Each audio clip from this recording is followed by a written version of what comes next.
5 éléments et comment faire un bilan. Au préalable,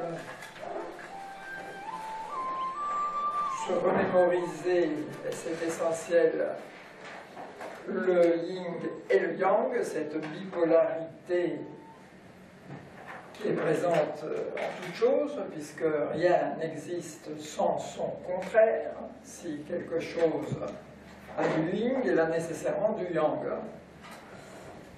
Quand on dit que quelque chose est yin ou quelque chose est yang, c'est un petit peu faux, parce qu'on devrait dire que cette chose est plutôt à dominance yang ou à dominance yin, mais il y a toujours du yin et du yang. Rien n'existe pur. Tout est à l'état mixte, c'est-à-dire que il ne fait jamais tout à fait nuit ou tout à fait jour, il y a toujours, même dans la nuit, peut-être la lune, des étoiles, quelque chose qui brille, quelque chose qui donne un peu de lumière, et dans le jour, il y a comme aujourd'hui des nuages qui viennent cacher le soleil, et qui, bien que nous soyons à un moment yang de la journée est un peu yin quand même, puisque elle est pluvieuse, elle est nuageuse, donc nous avons moins de yang qu'on est en droit de l'attendre en cette période du mois de septembre à 9h30 du matin. Voilà, donc dans le sud de la France. Donc tout est relatif. Tout est relatif. Et ça, c'est important, cette notion, parce que, bien entendu, quand il y a, à un moment donné, une chute du yang, ça laisse la place à ce moment-là au yin, parce que vous savez bien que la nature a horreur du vide, donc ça se comble immédiatement. Quand il y a une insuffisance quelque part, ça laisse présider, ça laisse une venue de son antagoniste pour prendre la place. Pousse-toi de là que je m'y mette. C'est ça la loi. C'est toujours la loi un peu du plus fort, malheureusement, mais c'est une loi de la nature, ça. Alors, on va essayer de pallier à chaque fois à ces déficiences ou ces excès. Quand on dit que quelqu'un a trop d'énergie yang, ça ne veut pas dire qu'elle est en forme. Ça veut dire qu'elle va être peut-être enclin à être trop nerveuse et à commettre peut-être des erreurs à cause de cela. Donc ce n'est pas une qualité d'être en excès de yang, pas plus que d'être en insuffisance, bien entendu. Alors quand on dit que quelqu'un a une bonne énergie, ça veut dire qu'elle a une énergie correcte et bien équilibrée yin-yang. Et nous, c'est là-dessus qu'on va faire notre thérapie. On va toujours aller dans le sens de la recherche de cette harmonisation du yin et du yang. Il y a 5 éléments et par conséquent 5 saisons. On est habitué à 4 saisons, mais en fait, en médecine chinoise, on aime bien justement l'équilibre, et cet équilibre, il est réalisé par une saison qui se situe un peu entre toutes les saisons, mais plus particulièrement en fin d'été. Au départ, cette saison, elle est au centre. Et du centre, elle peut aller aussi bien entre le printemps et l'été qu'entre l'automne et le printemps. Mais plus particulièrement, elle est plus particulièrement marquée à la fin de l'été. C'est pour ça qu'on dit que c'est la saison de la fin de l'été. C'est là qu'elle est plus marquée. Alors on va la placer là à ce moment-là. Ici. On a donc le printemps, l'été, la fin d'été, l'hiver, l'été, je veux dire l'automne et l'hiver. Printemps, été, fin d'été, automne, hiver. Il faut placer nos 12 méridiens.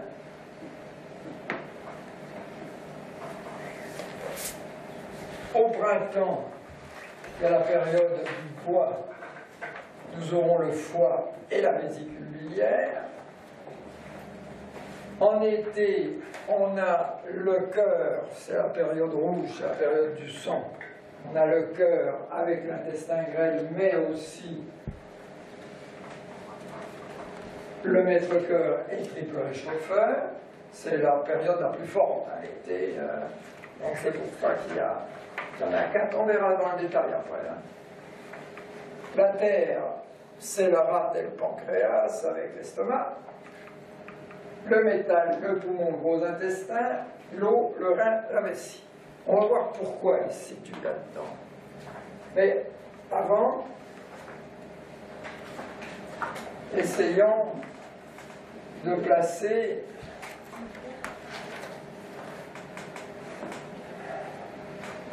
par exemple, nous sommes en automne maintenant. Donc, on a le métal. On voit conservatisme, organisation, romantisme.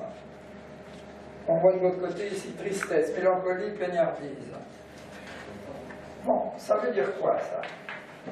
Ça veut dire que l'automne, eh bien, c'est la fin des rigolades de l'été. On n'a plus cette possibilité d'être en vacances,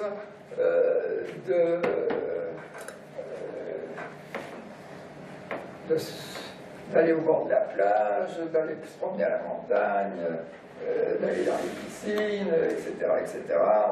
On est restreint de ce côté-là. On peut encore, mais enfin, ce n'est plus la plénitude des vacances, de la joie. Non. Maintenant, il faut penser à l'hiver. C'est la période des récoltes, normalement. Hein. On récolte et on va mettre de côté la récolte pour l'hiver. Pendant des milliers d'années, l'homme, il n'avait pas le mammouth, le carrefour, le Super U, tout ce qui s'ensuit.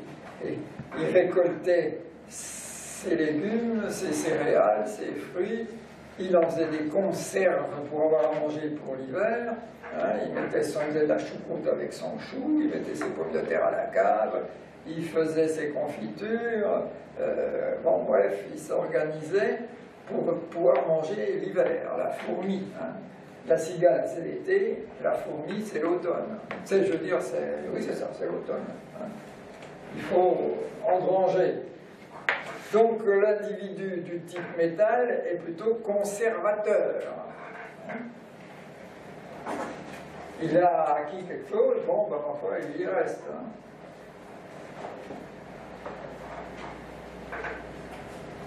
C'est la période de l'organisation aussi.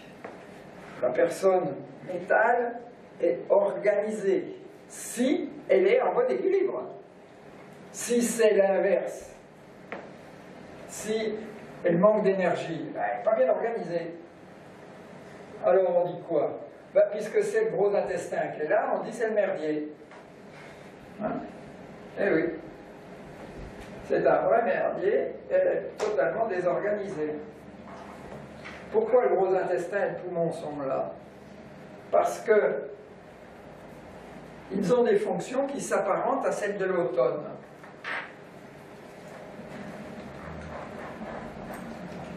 L'organisation biologique de l'être humain, c'est d'essayer de conserver.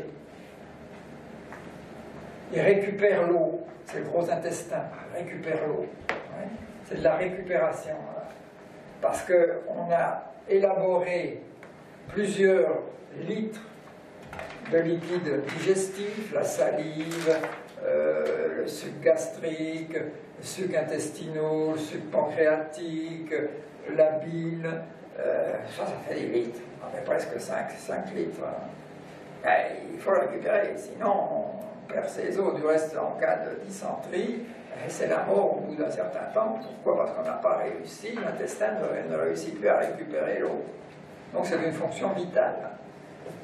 En même temps, le gros intestin qui, grâce à sa flore, a produit des vitamines B, des vitamines, différentes sortes de vitamines, eh bien, il va les récupérer également. Donc, il récupère les vitamines B et des minéraux. Donc, grand système de récupération, donc le gros intestin.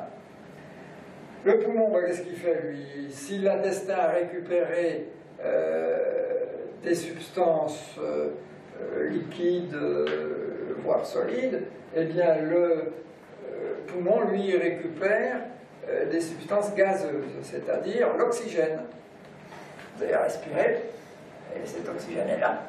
Hop, eh bien, hop, il est arrivé dans les poumons, hop, il la récupère, hein, il la fait passer dans le sang. Et puis hop, il rejette à l'extérieur le gaz carbonique. Ben, le gros intestin, c'est pareil. Les déchets, il les a rejetés à l'extérieur. Le gros intestin a rejeté les déchets solides, alors que le poumon a rejeté les déchets gazeux. Tous les deux ont récupéré et rejeté. Voilà. Ils ont donc des fonctions similaires.